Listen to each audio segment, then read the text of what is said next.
Hi guys, welcome back to our channel, no. Makikita nyo ngayon, it's early in the morning and we are preparing for the foods of our goats.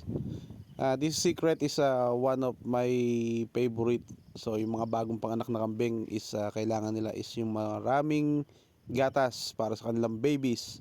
So ito yung karamihan na hindi alam ng marami na may solusyon para maparami yung gatas even though nakapanganak na siya. And kung makikita nyo, pinaghalo ko lang po yung feeds and katawan siya ng saging para sa ating mga inahin na nagpapadede sa kanilang mga chikiting. As you can see guys, ayan, excited na sila dahil magdamag silang hindi nakakain, no?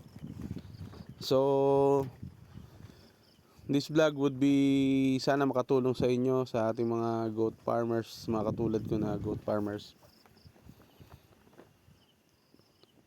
Ayan, so nag-aagawan sila. It's early in the morning, around 7 o'clock, 6:30 in the morning yan. So bakit napakaaga? Syempre kasi magdamag silang hindi kumain, and sa madaling araw nagpapadede pa rin sila ng mga anak nila. So guys, as you can see, ayun yung mga bagong chikiting namin, no. And hinahanap ko yung iba kasi gusto nang lumabas, maaga pa. So ayun, nakakatulong ko dito si Mrs. sa pagbibideo.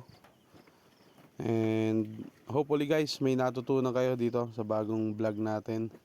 Huwag kayong mag-asawa, please click the subscribe button, like and share para sa mga nahihirapan magpagatas dun sa mga kambing nila, no.